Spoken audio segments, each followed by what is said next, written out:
nadie sabe nada. Bienvenidos a Sepa la Bola. Comenzamos.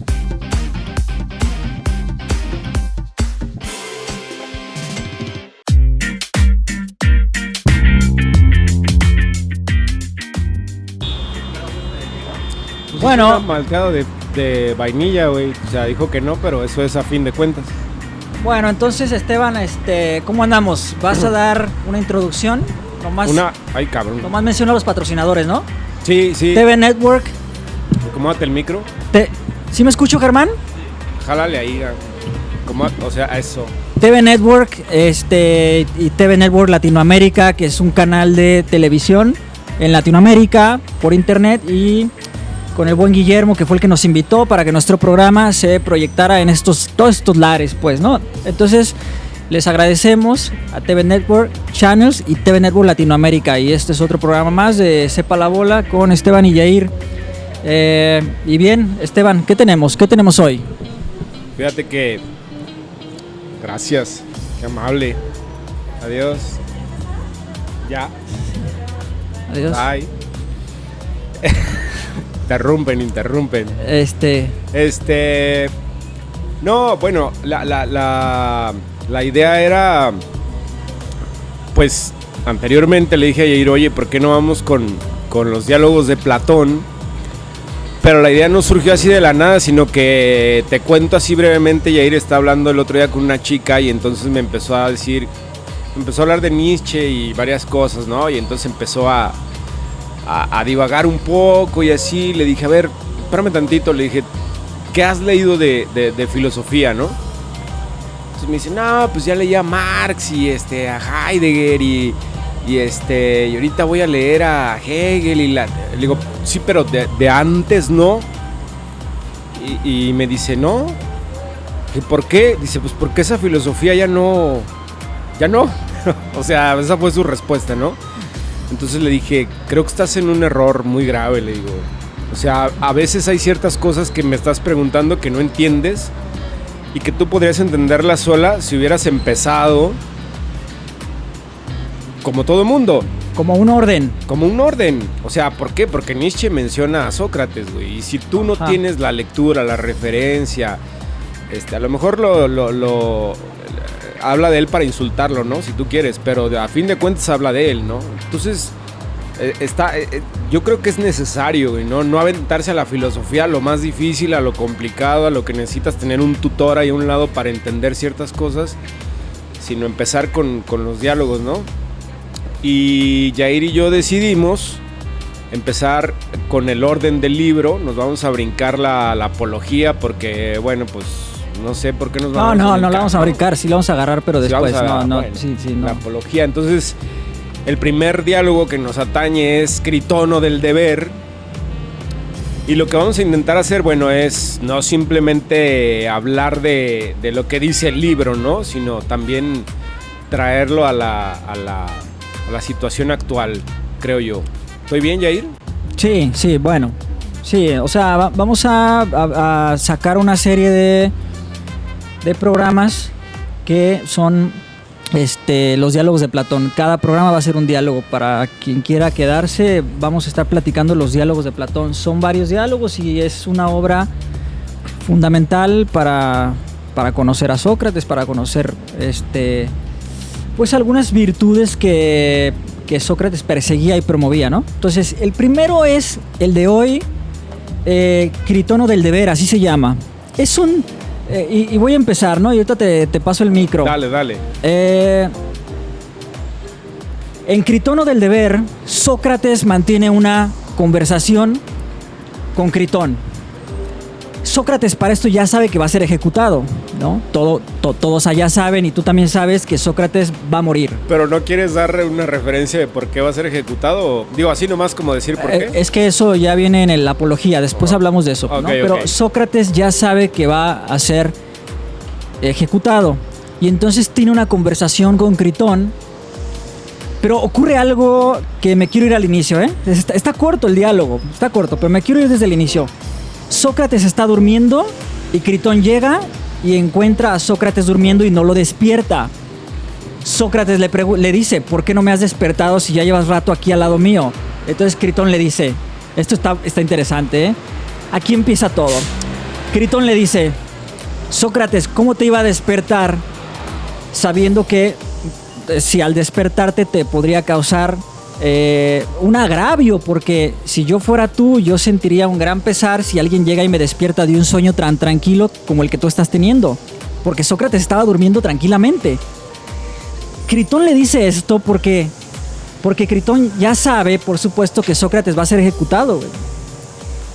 Y se pregunta esto, Critón, ¿no? En la interpretación, ¿qué hago? Pues, ¿no? Se pregunta esto, ¿por qué duermes tan tranquilo si sabes que vas a morir? Es un sentenciado a muerte, Sócrates, ¿estás de acuerdo? Estás sentenciado a muerte. ¿Cómo puedes dormir tan tranquilo?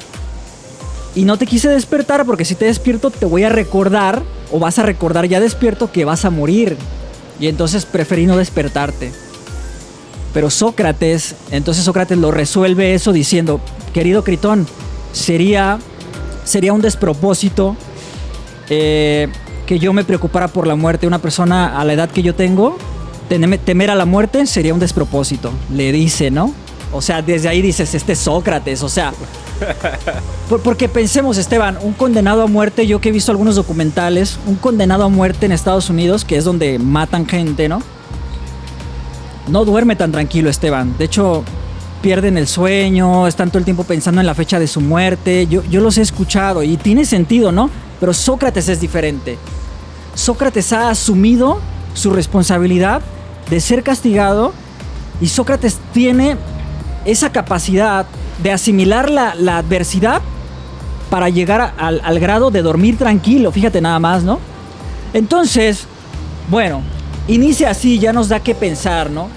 ¿Cómo era Sócrates? El temple y el carácter de Sócrates. No temer a la muerte, porque eventualmente va a llegar, y a mi edad, tarde o temprano, más temprano que tarde, llega. Entonces, después viene otra escena, ya después te paso a ti la palabra. Después viene otra escena donde ellos siguen platicando y le dice, te traigo una mala noticia, Sócrates, que llega un buque con las personas que te van a juzgar y todo, y entonces por eso tampoco te quería despertar, porque aparte traigo malas noticias.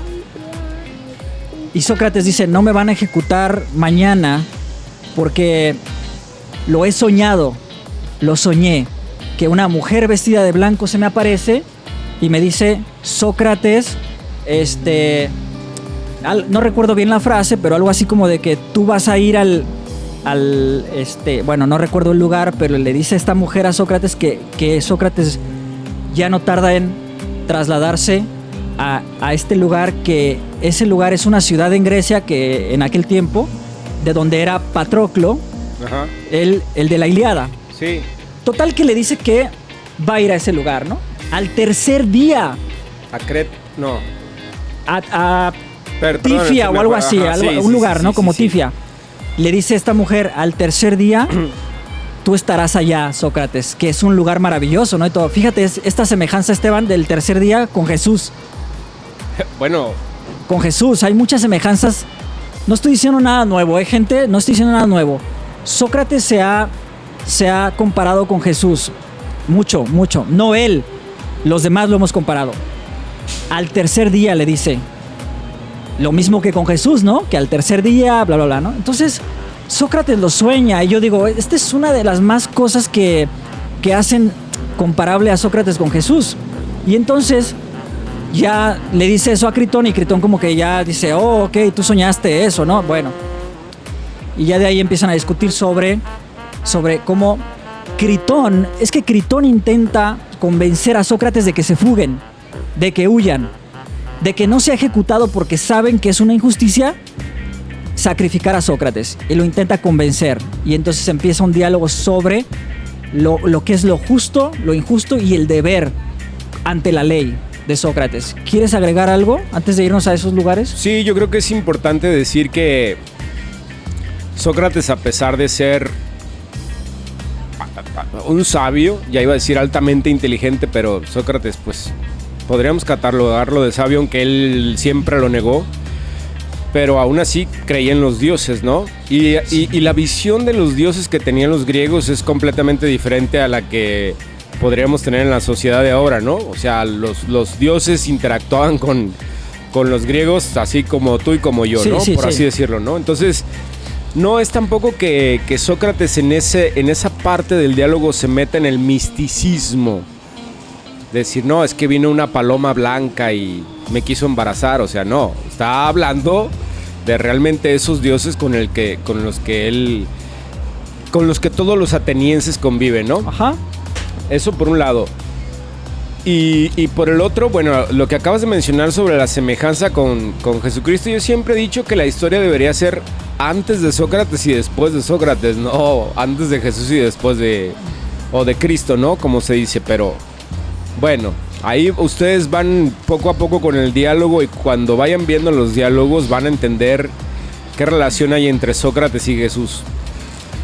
Lo que dice Yair, o lo que dices bien, Yair, es: llega Critón y lo que él dice en esa parte, que creo que se omitió y es importante decirlo, es que él tiene el suficiente dinero y hay otras personas detrás de él que tienen el suficiente dinero o la lana para sobornar, los llama patrocinadores, ¿no? Pero para sobornar a los carceleros y que Sócrates pueda escapar. O sea, hay lana de por medio, pues, ¿no? Eso creo que es un punto interesante, pero vete con el otro y así nos vamos debatiendo. Sí, qué bueno que mencionas eso. Bueno, Sócrates deja también muchas cosas al destino de los dioses, cosa que también hacía Jesús. Jesús decía, dejémoslo en manos de nuestro Padre, ¿no? Ajá. Bien, otra semejanza. Critón le ofrece a Sócrates huir para que no sea ejecutado y le dice, tenemos dinero suficiente, como tú lo estás diciendo, yo tengo dinero suficiente, más otros que vamos a cooperar para que huyas y llegues a una ciudad y vivas bien, Sócrates. Porque eres nuestro maestro y porque te apreciamos, eres nuestro amigo y es una injusticia que te quieran matar. Le ofrece dinero. Sócrates, aquí empieza todo la gran conversación. Sócrates se niega a huir. Y aquí viene, ¿no? La cosa. Sócrates le dice, querido Critón. De entrada, Sócrates, fíjate, algo muy importante, la calidad humana de Sócrates, ¿no? Critón le dice, ¿o acaso temes que nosotros, al ayudarte a escapar, seamos castigados por la ley aquí? ¿Y tú temes que nos castiguen por ti? Y Sócrates dice, sí, también temo eso. O sea, se preocupó por sus amigos. O sea, sí, grande sí. Sócrates, ¿eh? Y grande. No terminan las similitudes, pero bueno. Y entonces Critón lo intenta convencer de que se fuguen y que tienen dinero, pero Sócrates le dice, mi querido Critón, para que yo me vaya y desobedezca la ley, tú tienes que darme razones suficientes, convicciones sólidas para yo creer en tu razonamiento. Así que estoy abierto, convénceme. Porque hasta ahorita yo considero injusto escapar a lo que ordena la ley. Dices, a la verga, güey. O sea, Esteban, seamos francos, ¿no? Trayéndolo a la realidad. Cualquier persona común aquí, los que están allá, tú y yo, si nos fueran a ejecutar por una injusticia y tienes la oportunidad de escapar, güey, ya no vuelvo a mi casa, vámonos desde aquí. Sales corriendo a Veracruz, güey. O sea, y dices, a ver, ¿qué le pasa a Sócrates, güey? O sea, ¿qué le pasa a Sócrates? Bueno, Sócrates dice, fíjense bien, gente, fíjense bien. Sócrates dice, desobedecer la ley no es mi deber y de ningún ciudadano. Por eso se llama el capítulo Critono del deber. No es mi deber y sería injusto. Pero Sócrates, es injusto que te ejecuten. Hay una frase tremenda al final que no la quiero soltar ahorita porque es la maravillosa con la que se cierra, ¿no? Pero ajá. Y Sócrates dice, no importa, Critón. Yo te pregunto a ti, Critón. Porque hablan sobre lo que opina la gente y todo. Y Sócrates le dice, pero ¿qué importa lo que opina la gente, Critón? ¿Tú crees que debemos hacer caso a lo que opinen los demás? ¿Acaso una vez tú y yo no hablábamos, Critón, en que es más importante hacer caso a la opinión de una persona experta en tal cosa a la opinión de las mayorías? Y Critón dice, sí, perfecto. Entonces, te preocupas mucho por lo que piensan los demás, Critón. Preocupémonos por lo que realmente vale aquí. Busquemos si es nuestro deber seguir la ley o no, aunque se esté cometiendo una injusticia. ¿Qué debe de hacer una persona? Si se está haciendo injusto con la persona debe de responder con otra injusticia. Y Critón es así como de, Sócrates, pero no, o sea, contéstame. Si alguien hace un mal contra ti, ¿tú debes de responder igual con un mal y se justifica? ¿Sería justo? Y dice, no, pues no. Perfecto. Entonces, que sean injustos conmigo y me quieran asesinar, no significa que yo sea injusto con la ley y que la desobedezca. Pero fíjate que de lo que acabas de mencionar, Sócrates hace una analogía muy, muy interesante, güey. Échale. Él pregunta sobre los que hacen gimnasia. Sí, ¿Recuerdas? sí. Pregunta sobre los que hacen gimnasia y dice, ¿tú crees que cualquier persona del vulgo puede llegar y decirle al gimnasta si Al está atleta. haciendo las cosas bien o mal? ¿Crees que este hombre se va a preocupar por lo que piensen los demás? Y le dice Critón, no, obviamente no. Dice, pero si llega un médico, o si llega, podríamos traducirlo como un entrenador de gimnasia, y le dice que eso está mal o bien, ¿crees que le va a importar? Dice, sí. Entonces lo que Sócrates está tratando de hacer es como decir, a ti te tienen que importar únicamente las cosas de las cuales habla un especialista en lo que está sucediendo. Sí. Estamos hablando en un lenguaje muy, muy básico, pues, para que todos entiendan, ¿no?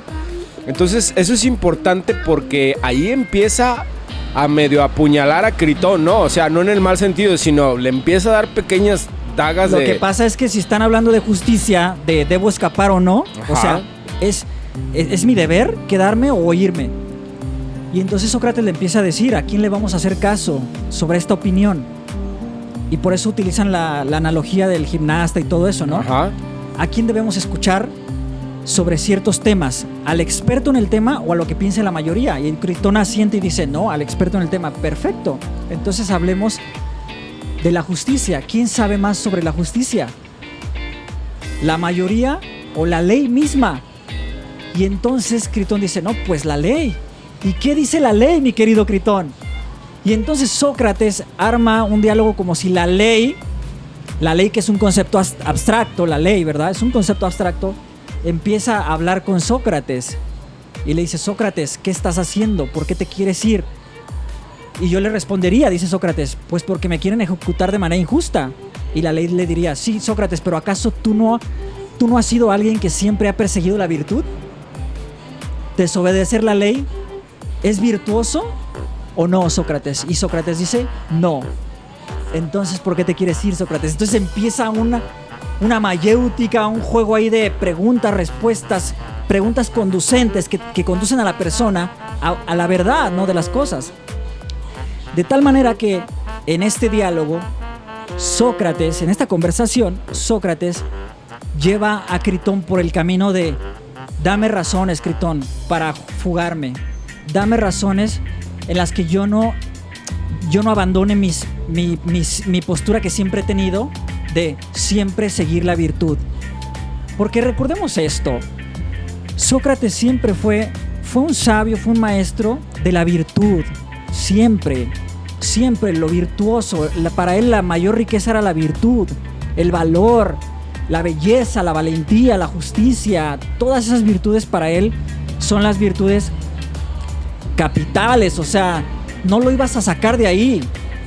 Por eso quería, y como siempre fue un gran conversador, no la iba a imponerle, por eso le pone a Critón en la mesa y le dice, convénceme, Critón, estoy abierto, dame buenas razones. Pero es que no se puede con Sócrates, o sea, realmente Critón no tiene chance, muchachos, no tiene chance. Es como, no sé, es como, voy a utilizar una analogía demasiado burda y tonta, pero es como si jugara el Real Madrid con las Chivas, cabrón, o sea, no tienes chance, Critón. Sí fue muy burda, güey, demasiado. O sea, no hay forma. Critón se ve acorralado por el gran maestro que le hace preguntas que no le dejan salida a Critón, y Critón termina por aceptar y decir, es que no puedo darte la contra, Sócrates, tienes razón. Y es ahí donde empieza Sócrates a encaminar a Critón a que no se fugue y que no haga más cosas para preparar su huida de Atenas, porque le estaban preparando ya incluso vivir en otra ciudad y vivir de manera cómoda. No hay forma. Entonces Critón no puede convencerlo. Pero es muy interesante el diálogo de la ley con Sócrates. O sea, y antes de que te pasaste la palabra, Esteban, fíjate que me parece muy importante el mensaje de Sócrates, trayéndolo un poco a la realidad. Todo el tiempo vemos en el día a día cómo las personas aplicamos la ley o la justicia a nuestro entender, güey.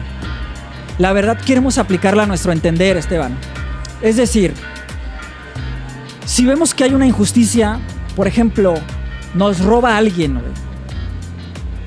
Esta sociedad poco virtuosa desde el punto de vista de Sócrates, lo que busca es ejercer la justicia por su cuenta, como entiende la justicia.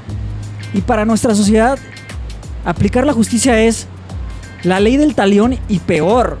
Acuérdense que la ley del talión viene en la Biblia, ojo por ojo.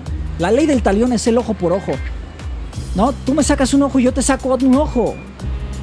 Bueno, Sócrates evidentemente va en contra de eso, ¿sabes?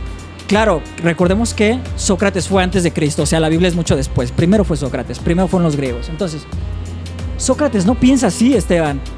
Si un güey te roba, no le robes tú.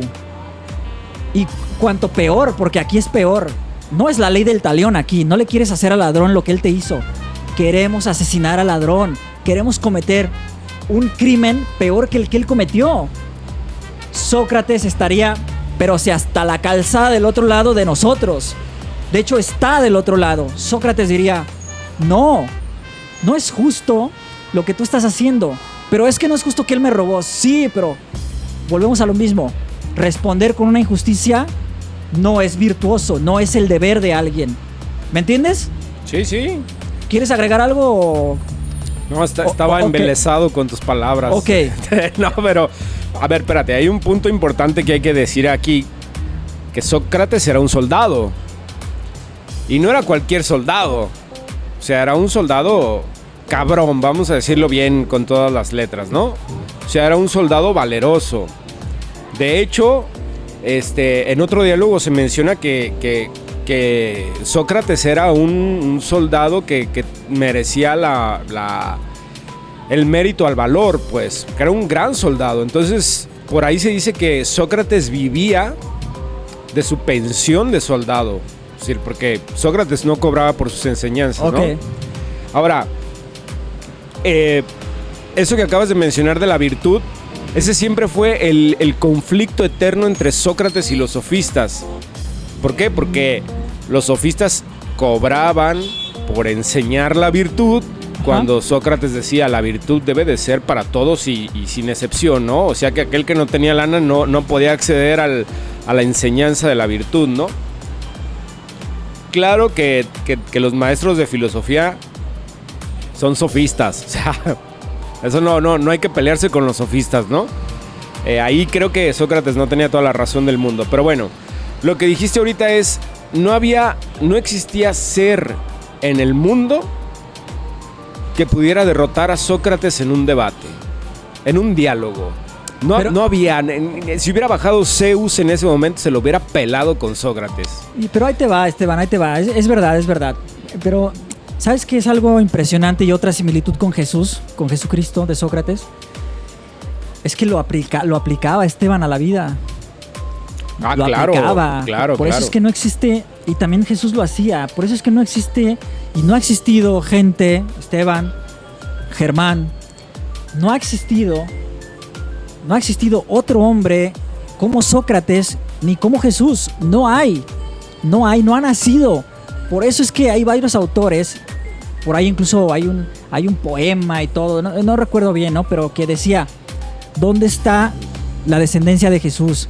¿Acaso en el siglo XX no queda nadie? Se preguntaba, ¿sabes? Porque no hay nadie como ellos. Ahora, es eso. Sócrates aparte lo aplicaba a la vida, Esteban. Vamos, ¿qué más quieres? Lo van a ejecutar. Y no quiere huir. Acepta la muerte injusta que le van a aplicar. Entonces, Sócrates es un gran maestro de la práctica. La virtud se practica, vamos. No se dice como nosotros. No se dice y no se habla. Se aplica y se practica. Entonces me encanta esa conversación con Critón. O sea, me encanta lo que hace Sócrates porque aparte nos hace ver otra cosa importante que Sócrates nos hace ver. Sócrates menciona la república, la patria. Sócrates dice, la patria es importante. Ojo, ¿por qué? Sócrates hace un paseo, le da un paseo a Critón y le dice, Critón, ¿acaso la patria no nos ha servido a nosotros? Sí. ¿En qué nos ha servido, Critón? Dice, ¿acaso no nos educó? ¿No nos dio escuela, la patria? ¿No nos dio instituciones? ¿No nos dio una familia donde nos educaron y nos quieren? ¿Acaso la patria no ha contribuido a eso, Critón? No, sí, tienes razón, Sócrates, perfecto. ¿No le debemos a la patria algo, Critón? ¿No estamos en deuda con la patria? Sí, Sócrates. Entonces es otro motivo, Critón, por el cual yo no debería de faltar a las leyes de esa patria. Y dices, no, chingas a tu Sócrates, no me o sea, me acabas de matar. Me acabas de matar porque Esteban, en serio, vivimos en una sociedad individualista, hiperindividualista. Ya te lo había dicho yo en otro programa. Buscamos el logro personal y cuando fracasamos culpamos al Estado, a la patria, a todo, pero cuando tenemos éxito nos olvidamos de la patria, ¿sí o no? Siempre decimos que el éxito es por nosotros, por nuestro esfuerzo, pero nunca decimos gracias a la escuela a la que fui, a la maestra que tuve, a los padres que me dieron, que se sacrificaron. No decimos, güey. Buscamos el triunfo personal. Mira, me hizo recordar, voy a salirme un poco, pero está conectado, ¿eh? Me voy a venir a la época contemporánea. Esto me hace recordar a Alberto Camus. Camus escribe El extranjero, pero también escribe El hombre rebelde y escribe El primer hombre. En El primer hombre, Camus escribe una carta, redacta una carta que cuando le dan el premio Nobel, él la lee. Recibe Camus el premio Nobel y él lee la carta, y esa carta él agradece toda su formación y todo lo que él sabe a dos personas. Adivina a quién y a quién. A la Virgen de Guadalupe. A la Zapopana. A la Biblia no. Fríos, cabrón, fríos. A San Benito. A San Benito no, cabrón. Camus agradece a su madre y agradece a su maestro, al maestro más importante que tuvo. Fíjate bien, ¿no? Cómo alguien llevó a un maestro que tuvo hace muchísimos años atrás, lo tenía siempre presente por el gran trabajo que hizo el maestro con él, ¿no? Y le agradece al maestro. Entonces, ¿por qué me vine para acá? Por Sócrates, ¿no? La patria nos da eso, Esteban. La patria, la nación nos ha dado escuelas, nos ha dado maestros, nos ha dado familia, nos ha dado muchas cosas y no la consideramos. Y entonces Sócrates lo que hace es sí considerarla, y Camus lo que hace es considerar a ese maestro que le dio clases. Entonces me parece que es otra gran enseñanza que en esta actualidad nos hace falta, y es dejar de buscar el triunfo personal y laurearnos, salir con el pecho inflado diciendo sí, yo logré, soy exitoso y todo, pero nos olvidamos de las estructuras que nos empujaron, que nos dieron Esteban, motivación, energía, nos dieron recursos, estuvieron ahí por nosotros. Ve tú a saber qué hizo ese maestro por Camus, pero probablemente le dedicó tiempo, lo trató bien, lo respetó. ¿Sí me explico, güey? Entonces Sócrates defiende, Esteban, lo que la patria también hace por las personas. Sí, y de hecho hay una parte donde Sócrates dice que ¿acaso la república no creó leyes que permitieron que tu padre y tu madre se unieran y de esta forma El darte matrimonio. la vida? Perfecto, qué bueno que lo mencionas. Eso lo menciona Sócrates ahí. Aparte de todo lo que acaba de mencionar Yair, o sea, y de este anexo que acabo de hacer, es decir, Sócrates se da cuenta de que la patria, que la república, que el Estado, como lo queramos llamar, porque ahorita, bueno, ¿no? Hay mil formas de decirlo, ¿no? La forma en que habla Sócrates de la república no es chauvinismo, güey. No. No es patrioterismo. Eso pasa. De verdad los invitamos a que lean el diálogo, ese diálogo en particular, ahorita porque nos vamos a ir por partes de todos los diálogos de Platón, pero ese diálogo en particular, porque a veces nosotros creemos que ser patrióticos es irle a la selección mexicana, es ponerte la camiseta de cualquier cosa, es apoyar al mexicano que está allá levantando unos pinches fierros en Japón y que bla bla. Eso es ser patriota. No, eso no es ser patriota. Oh. Sócrates lo deja muy claro. Lo que te vuelve un patriota, lo que te vuelve un hijo de la república es devolverle, por lo menos con tus acciones, los favores que te ha dado. ¿Que son cuántos? 2, 3, no. Todos. Le debes la vida, porque aparte Sócrates cuando tiene esa, vamos a decir, entrecomillada plática con la República, ¿no? O sea, que la hace aparte y se la escenifica, vamos a pensarlo así, a Critón. La patria misma le dice: mi querido Sócrates, si no estabas conforme con lo que yo soy, con lo que es la patria, tenías toda la libertad de irte.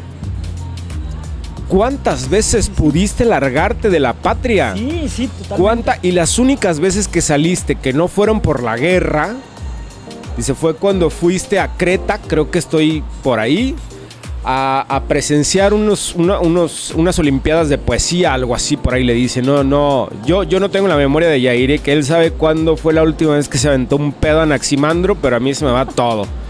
Pero algo así le dice la patria, o sea, le dice: nunca te fuiste. Quiere decir que estás conforme conmigo, con lo que hago, cómo lo hago y con todo lo que te he brindado. Porque si no, te hubieras ido. ¿Y cuántos de los que estamos aquí estamos todo el tiempo de no, es que pinche México es una basura y país del tercer mundo?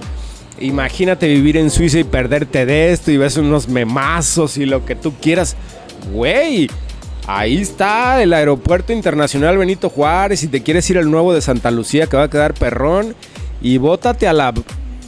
Pero aquí sigues. Fíjate, qué bueno que lo mencionas. Ahí vamos a definir. Una cosa es ser patriota y otra cosa es ser nacionalista. Exacto, chauvinista. El nacionalismo es un amor excesivo por la patria, por el país, ¿vale? El chauvinismo es un amor excesivo por el lugar donde naciste. Ser patriota es estar orgulloso de mis raíces, de mi lugar, de todo. Entonces, esa diferencia nada más. Lo que no queremos es nacionalismo.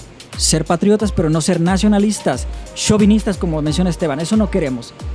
Sócrates es un buen patriota porque le agradece a la patria lo que le ha dado, pero no tiene un amor excesivo. Esto es, Sócrates no daría todo por la patria. Lo que daría, donde Sócrates daría todo es por las virtudes, Esteban.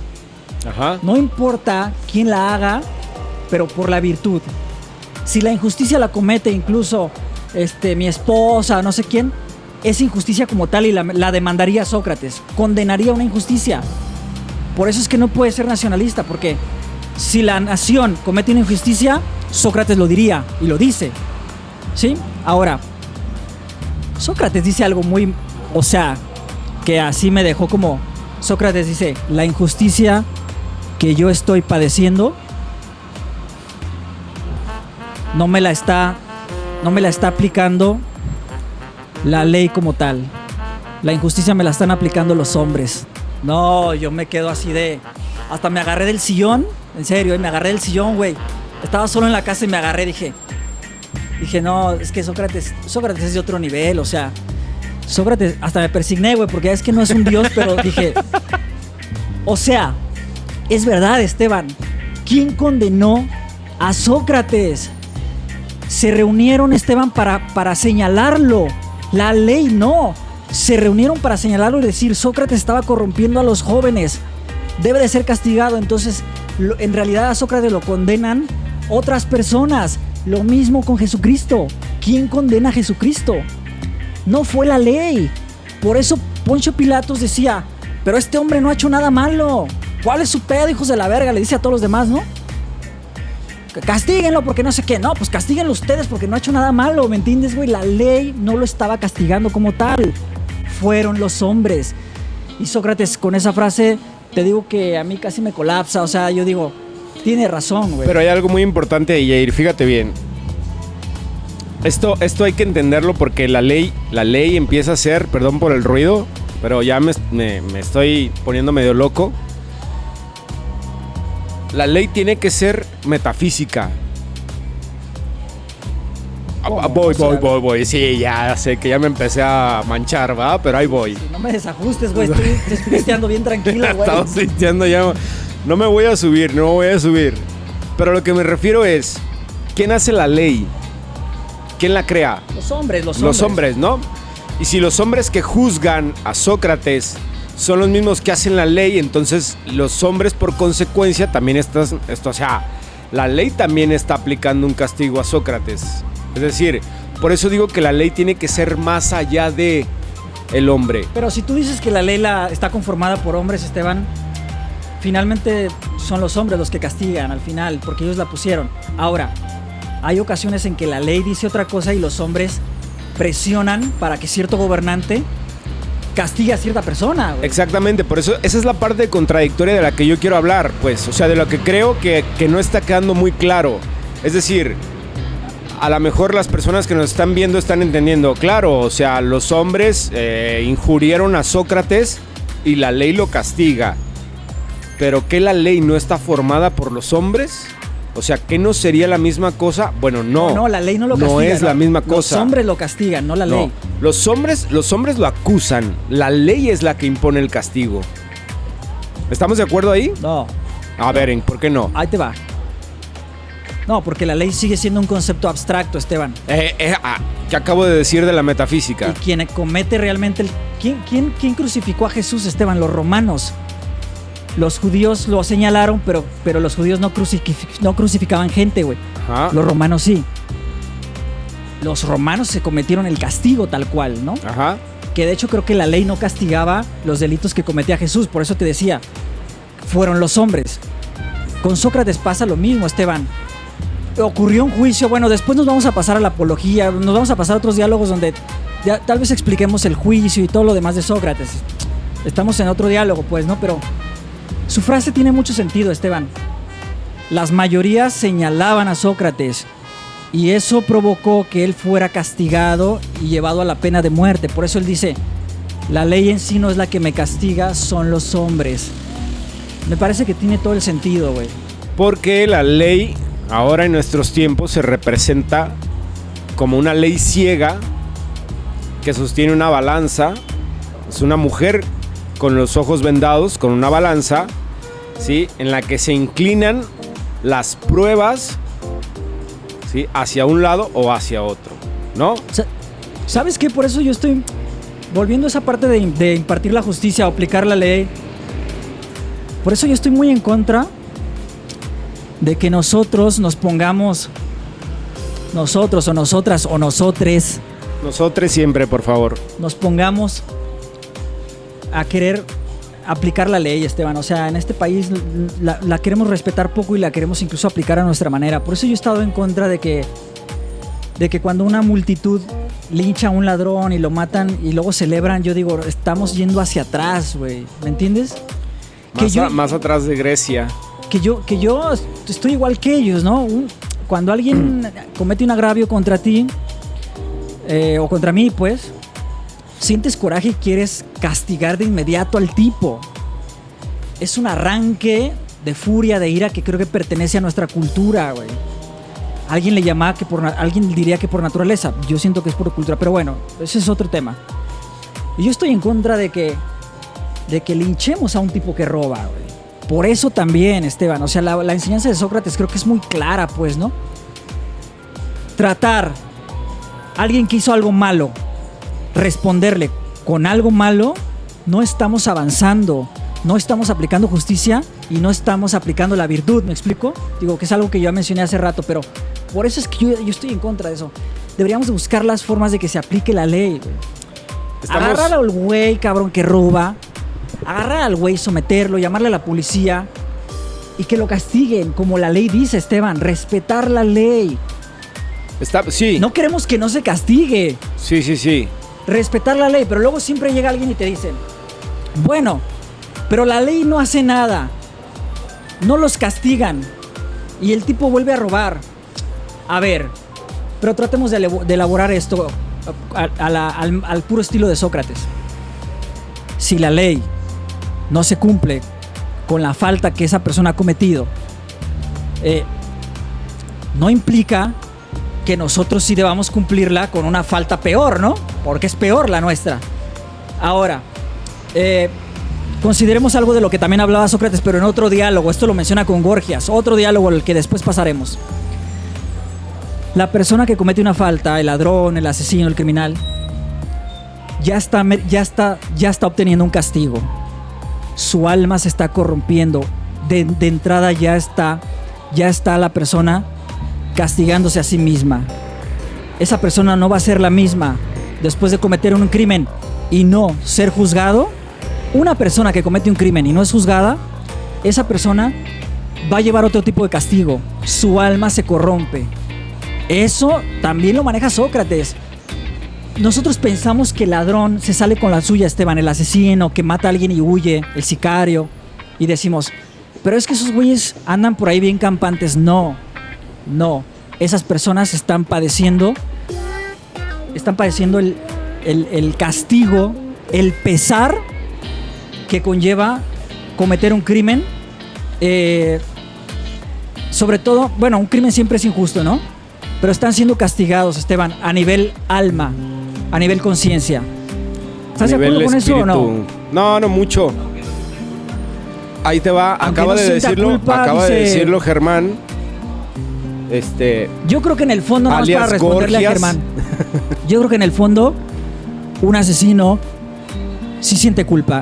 Creo que no duermen y por eso se drogan y andan borrachos todo el tiempo, porque creo que no pueden con la culpa, creo yo, ¿eh? Ahí te va. Yo vi hace mucho tiempo, ya sabes que yo me pongo a ver documentales de asesinos en serie y la chingada, ¿no? Pero estaba viendo el caso de un tipo que lo van a matar en Estados Unidos, como siempre, porque ahí existe la pena de muerte, en Texas, y le preguntan, ¿te arrepientes de algo? Y dice el güey, sí, de no haber matado a más gente, güey. Me agarraron antes de tiempo. Sí. Y lo matan. No, le ponen la inyección y bueno, muere, ¿no? O sea, esas son sus últimas palabras, Yair. Es decir, ahorita nosotros estamos entrando en un terreno, estamos divagando porque Sócrates nos da para divagar, ¿no? Sobre la ley y sobre eso. Pero en realidad el diálogo se llama Critón o del deber. Debemos aquí lo que nosotros nos atañe es el deber. ¿Qué es lo que nosotros debemos hacer? ¿Cuál es nuestro deber? Aquí Sócrates lo está enfocando hacia la patria o hacia la república. Es que la palabra patria no me suena ahí dentro de esa época, ¿no? Bien. Pero la república, o sea, ¿qué es lo que le debemos a la república?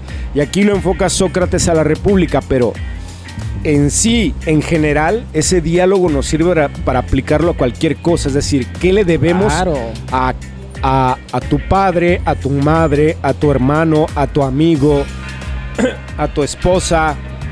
Si tienes una religión, pues a tu religión, ¿no? Que no soy partícipe de eso, lo estoy diciendo porque lo tengo que decir. Pero, ¿qué le debes? Sin embargo, Sócrates nunca dice, excédete en tus deberes, porque entonces ya no es el deber, es un dar de más. ¿Sí? Yo le debo esto le doy. Tampoco dice que mueras por... Lo justo. Lo justo. Es que nuestro deber, Esteban, por eso menciona mucho la justicia. Nuestro deber considera que es lo justo. Exacto. Y entonces, si la república que le da todo a Sócrates, como él lo menciona y lo describe de una forma perfecta, le dice, bueno, lo único que te estoy pidiendo es que acates una orden, sea justa o injusta. Sí, ¿no? sí. Pero después de todo lo que te di, lo único que te estoy pidiendo es que acates la orden de beber cicuta. Es tu deber pagarle a la patria y tragarte la cicuta. Sí. Es tu deber. Y Sócrates lo acepta. Y Sócrates lo acepta con una dignidad con una tranquilidad. Pero ¿qué es lo que le da la tranquilidad a Sócrates de tomar la cicuta? La tranquilidad se la da el conocer que tiene un deber. Porque si tú no conoces que tienes un deber... Pero ahí te va, más que tenerlo, Esteban, que lo está aplicando. Por eso, pero sabe que existe ese deber. Bueno, esto lo vamos a decir después, pero Sócrates está tranquilo porque él está consciente de que lo que está haciendo es lo justo, es su deber. A ver, yo pregunto esto, Esteban, a todos al allá, público, sí, al público. a todos, a ti. ¿A poco no cuando hacemos algo que consideramos lo justo hacia alguien, si tú quieres, que es nuestro deber, ¿a poco no sentimos una tranquilidad así de hice lo que tenía que hacer? Sí. ¿Sí o no? Sí. O sea, me han hecho un favor, gracias, ¿no? Gracias, ¿no? O sea, mi deber, ¿no? Ser justo. Te debo un peso, ser justo. Es decir, por eso Sócrates tranquilamente acepta la condena, Esteban, ¿no es cierto? Sí, pero fíjate que lo que acabas de decir es algo que en este momento en nuestro México y en otros países donde nos ven en Latinoamérica, creo que hasta en Estados Unidos nos ven, dicen que es imposible tener un deber por el tipo de sociedad que existe en este momento, ¿no? Que es una sociedad violenta, rápida, alocada, que no te deja meditar, que no te deja pensar, que no te permite tener valores porque los otros te comen, porque... No. El deber es individual. Nosotros no debemos achacarle el deber al contexto de las cosas, ¿no? Es un poco como la caverna de Platón, ¿no? O sea, el darte cuenta, el salir de ahí y decir... Yo tengo un deber independientemente de que la sociedad esté valiendo y de que se estén perdiendo los valores y de que todo ese discursito que se cargan ahí todo el tiempo. Yo tengo un deber y es ese deber y creo que por pura coincidencia empezamos con este diálogo porque el libro de los diálogos de Platón que yo tengo inicia con otro diálogo. O sea, no sé qué pasa ahí, pues es la editorial, pero... porque en todos los diálogos de Platón se menciona el deber, ¿te has dado cuenta? En ningún diálogo de Platón pasa desapercibido el deber, aunque sea lo dicen como yo recuerdo que hiciste tal cosa y es mi deber compensártelo de tal manera. Siempre el deber en los diálogos de Platón está presente. Diálogos de Platón que todos son de Sócrates, pues, pero el deber es importantísimo en la antigua Grecia. Todas las virtudes, Esteban. Sí. Como el deber es la justicia, lo justo, en todos los diálogos vamos a escuchar la verdad, la belleza, la justicia o el deber. O sea, tienes razón. Porque Sócrates era un fiel amante de las virtudes, lo contrario a los vicios, la corrupción del alma, del espíritu, hacer las cosas, ¿no? Los antivalores. En vez de ser justo, ser injusto, o en vez de decir la verdad, decir la mentira. Es decir, todo lo contrario. Él era un fiel seguidor, un fiel amante de las virtudes. Por eso siempre vamos a encontrar en Sócrates las virtudes. Por eso es que Sócrates termina siendo un gran maestro para la superación de alguien, Esteban. Y no quiero decir superación personal porque ese concepto está tan corrompido y rebajado. Ajá. Pero es eso realmente. La reflexión, el autoconocimiento, el mejor actuar, ¿sí? Mi deber de las cosas. Si alguien puede encaminarnos al bien vivir, es Sócrates, ¿no es verdad? Es que yo diría, Yair, fíjate, te me estás adelantando a las ideas y qué bueno, o sea, quiere decir que estamos en el mismo canal. Antes usted de comprar un libro de Walter Rizzo, pregúntese si está cumpliendo con su deber. A lo mejor no es necesario que gaste 150, 200, 300 pesos, yo no sé cuánto cueste un libro de autoayuda, pero si usted empieza a través de los diálogos socráticos, bueno, platónicos, que son socráticos, esas virtudes de las que habla Yair, mencionas el alma, mencionas el espíritu. Si hay alguien que es no creyente y que nos está viendo, no se refiere precisamente a ir al cielo y esa alma. No. Esa espiritualidad quiere decir una integridad mental. Eso es básicamente lo que quiere decir Sócrates, ¿no? Ese término también aplicaría. Se aplica ahí porque, bueno, son... Pero ¿sabes qué? Yo no le llamo así, tú dices porque, Esteban, que también incluye, ¿no? Pero lo mental casi siempre a mí me remite a lo de acá. Es completamente... sí entra eso, por supuesto, ¿no? Es espiritual, güey. Es un tratado del alma. Fíjate de dónde me salió eso, ¿no? Eso va para... Eso lo voy a poner en el libro, chinga su madre, güey. O sea, estoy teniendo un diálogo, pero con Platón, güey. Es un maldito tratado del alma, Sócrates. Todos los diálogos. Es nutrir el alma. Por eso es que uno agarra cualquier otro libro. Ya tú mencionaste alguno, ¿no? Pero uno agarra esos libros y... Vamos, Sócrates, en Platón, pues Platón y los diálogos de Sócrates, en 2 páginas te desbarata todo. Sí, por supuesto. Sí, entonces, o sea... Claro, es muy recomendable ir a los diálogos. En serio, si alguien busca un crecimiento individual y que busca mejorar, perfeccionar su comportamiento, su persona, su alma, Sócrates es un buen lugar. Los diálogos de Platón es un buen sitio. Sí, es que es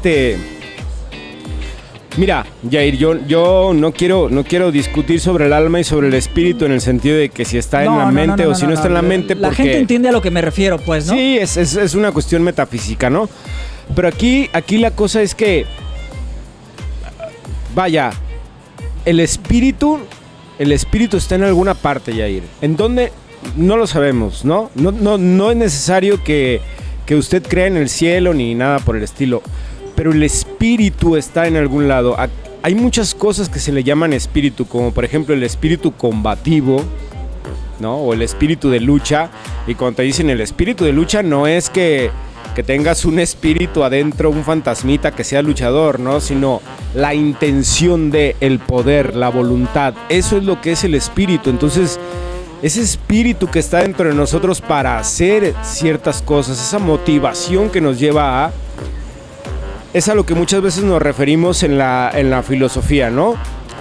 Pero iba a esto porque ¿qué mejor autoayuda hay que las cosas que explica Sócrates? Fíjate. Porque no es para nosotros, no te habla directo como el autor de un libro que te dice, cuando tú te sientas triste y así, cómprate un perrito y... No, Sócrates habla de lo que es. Hay algo que no he mencionado, o un término importante que no he mencionado, que es el carácter. Ajá. Sócrates tiene un carácter ante la adversidad impresionante, ¿no? Sócrates nos invita, o los diálogos de Platón, las lecturas de Sócrates, la vida de Sócrates, vamos a decir, no solo lo que dice, su vida, la vida que llevó, porque lo llevó a la práctica, lo llevó a la vida real. Sócrates nos enseña la formación de carácter, el buen carácter, Esteban. Muchas personas vamos a terapia y buscamos ayuda en esos libros, Esteban, porque tenemos una flaqueza de carácter ante la adversidad. Sufrimos, padecemos, no podemos controlar tal situación y es una falta, Esteban, de carácter, de formación de carácter. Y Sócrates lo que hace de alguna forma es enseñarnos a fortalecer el carácter por medio de las virtudes del comportamiento. En serio que Sócrates es un maestro, un sabio que te terapeas. Gente, se terapean ahí con Sócrates, ¿no es verdad? O sea, te ayuda a fortalecer tu carácter y eso buscamos, eso nos hace salir de ciertos avatares de la vida, de adversidades, si tú fortaleces tu carácter, a veces en terapia realmente es eso, Esteban, lo que nos falta. ¿Por qué tengo este problema? ¿Por qué no salgo de esta situación? ¿Por qué me cuesta tanto aceptar que mi novia, bla, bla, bla? A veces, Esteban, tiene que ver con la construcción de un carácter lo suficientemente sólido para salir adelante ante la cagada del mundo. Es que me da risa porque me acuerdo que que la sabiduría de Sócrates se lo debemos a su esposa, ¿no? Por ahí está la leyenda así, ¿no? Después vamos a hablar de Antipa, creo que se llama Antipa. Antipa. La esposa de Sócrates, y vamos a hablar de la importancia de ella en la vida de él. Pero es que lo curioso es Lo curioso ahí es que Sócrates se salía de vago porque no la aguantaba, ¿no? Entonces, si hubiera sido una dulzura de mujer, quizás nos hubiéramos perdido de Sócrates y de Jesucristo. La importancia, déjame decir algo nada más, la importancia de las mujeres incluso en esa época. Y en el banquete también apareció una mujer. La importancia de las mujeres en esa época. ¿Ibas a decir algo? No, bueno. Hay que cerrar, no nos queda mucho. Di algo y yo digo algo y cerramos, Esteban. Sí, dijiste, bueno, la importancia de la mujer. La mujer era como tener no lo juzguen, por favor, no lo malentiendan, porque esos tiempos eran así. O sea, ya vamos evolucionando, pero la sabiduría se conserva. Lo que a lo mejor los griegos andaban errados, pues, era que la mujer era como una especie de mueble, pues. O sea, su naturaleza era venir a crear hijos que salieran varones para que el mundo siguiera siendo fuerte, ¿no? Esa era su participación, y la mujer no valía la gran cosa, ¿no? Eso no lo podemos negar, ¿no? ¿Qué más? Pero ¿Con qué te quedas del diálogo del deber con Critón? ¿Con el deber, Yair? Así. Válgame, parece que lo que estoy diciendo es muy sencillo, muy simplón, pero como bien lo dijimos ahorita, si tú te cuestionas, si la gente que nos ve se cuestiona sobre cuáles son sus deberes, eso va a ser un cambio radical en su forma de pensar. Mira, Yair, había una frase, normalmente se le atribuye al budismo de yo tengo que, y es, no, tú no tienes que hacer nada. No estás obligado a, porque el decir yo tengo que ir por, o hacer tal, o mover lo que tú quieras, la palabra tengo que, ¿sí? Esa frase implica algo ahí como una obligación. Lo que quiero que se entienda es que si tú dices yo debo de, la palabra deber no significa obligación. La palabra deber no significa imposición.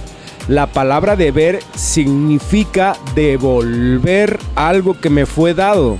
Ah, ok, me gusta eso, Eso significa la palabra deber, porque lo debo, ¿me explico?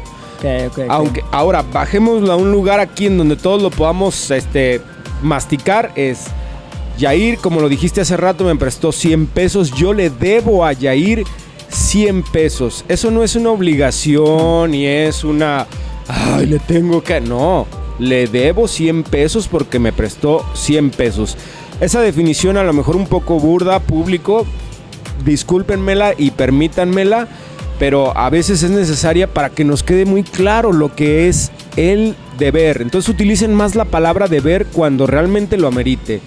Con eso me voy de Sócrates y creo que ese diálogo con Critón, aparte de que lo hace cagada, y perdónenme la expresión, pero lo hace cagada al pobre de Critón. Yo no sé si salió llorando de ahí o se colgó de una rama o qué pedo, porque le pone una madriza tremenda. El deber es necesario para que podamos subsistir como gente pensante. Ah, de cabrón, ese pinche discurso en el Parlamento, Esteban, te ganas votos, güey. Te ganas votos, güey. Yo me voy con... me gusta eso que dices de el deber y la obligación.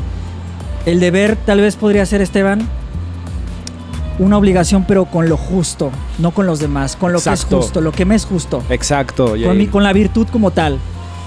Hasta se me fue lo que yo iba a decir. ¿Con qué me voy? ¿Con qué cierro? Bueno. Ahí va. Tenemos derechos.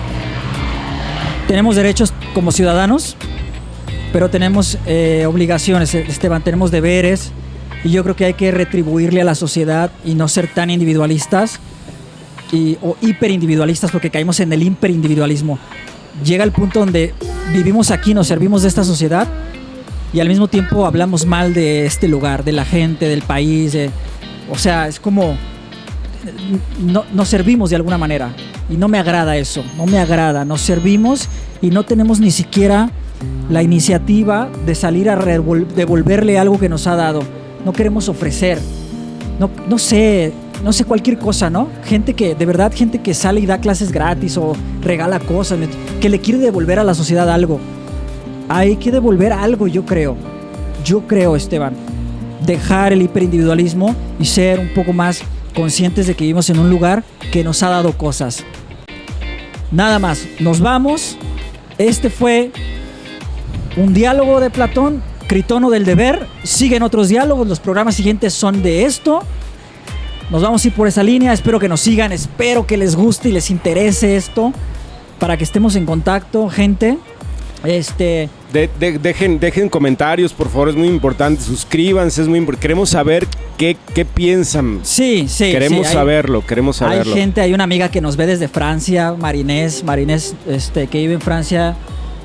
Allá vive, pues, ¿no? Con su esposo y todo, y me manda mensajes de que nos escucha y todo. No, o sea, tremendo. Y prepárense, gente, porque el diálogo que sigue...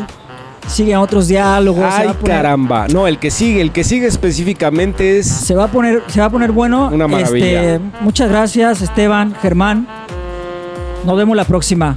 Hasta luego. Adiós. Adiós.